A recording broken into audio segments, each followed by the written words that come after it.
Danas ćemo pokazati kako da podesite širinu tabova kada imate više otvorenih tabova da vidite naslov celog taba. Znači, kada otvaram nove tabove, jezičci tabova se sve više i više skraćuju dok naslov taba ne postane nečitljiv potpuno. Znači, postoji mogućnost u Firefoxu da se ovo ponašanje izmeni. Znači, prvo što ćemo uraditi je da u adresu napišemo about config i sada ćemo dobiti jedno upozorenje i samo ćemo kliknuti na ovo dugme. Sledeće, ovde u filter ćemo upisati tabs.t i time ćemo dobiti ove tri vrednosti, znači koje nam omogućavaju da kontrolišemo ponašanje tabova. Sad, prvo ćemo zadati maksimalnu širinu tabova, koja je sada trenutno 250 piksela. Šta to znači? To znači recimo kada imam novi prozor sa jednim tabom, ova njegova širina maksimalna, znači kad se ne sužava zbog drugih tabova, iznosi 250 piksela. Znači, evo sada ću prvo promeniti tu širinu na 500 piksela, zato što želim kad imam novi prozor, recimo da tab ima maksimalnu širinu, da mogu pročitam ceo naziv taba, iako je recimo naziv dugačak.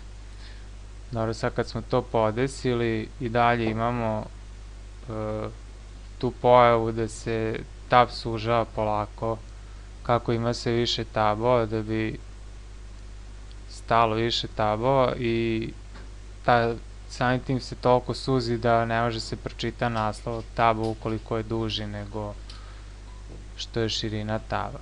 Sad to ćemo promeniti u ovoj drugoj vrednosti u kojoj podešavamo minimalnu veličinu taba. Znači ja volim da stavim na 250.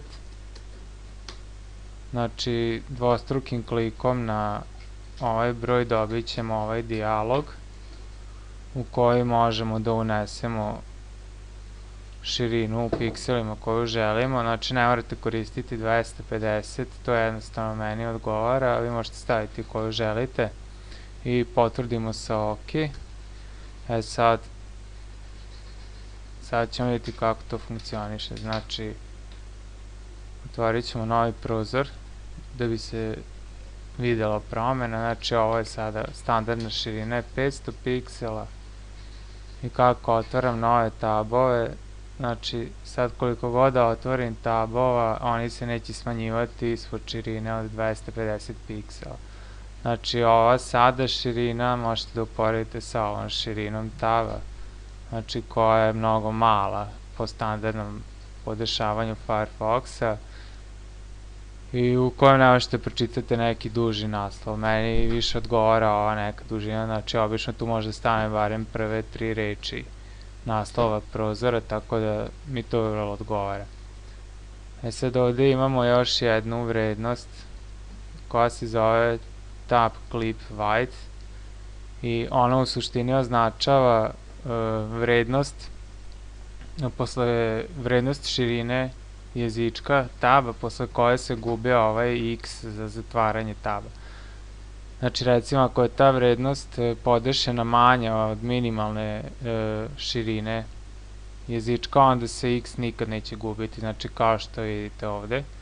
Recimo sad ako podesim da je na recimo 270 piksela da se gubi, znači otvorit ću opet novi prozor, čisto mogu vam pokažem. Znači sada imamo x za zatvaranje, ako otvorim još jedan tab i dalje imamo, znači dokle god se ne sme, evo sad kad sam otvorio, znači još jedan nestali su ovi x i na ovim tabovima koji su u pozadini, znači evo sad ih opet ima, znači čim to u suštini omogućava da kada su nam namešteni tabovi ovako na neku uzenu vrednost minimalnu, da nam x ne zauzima još dodatni deo naslova.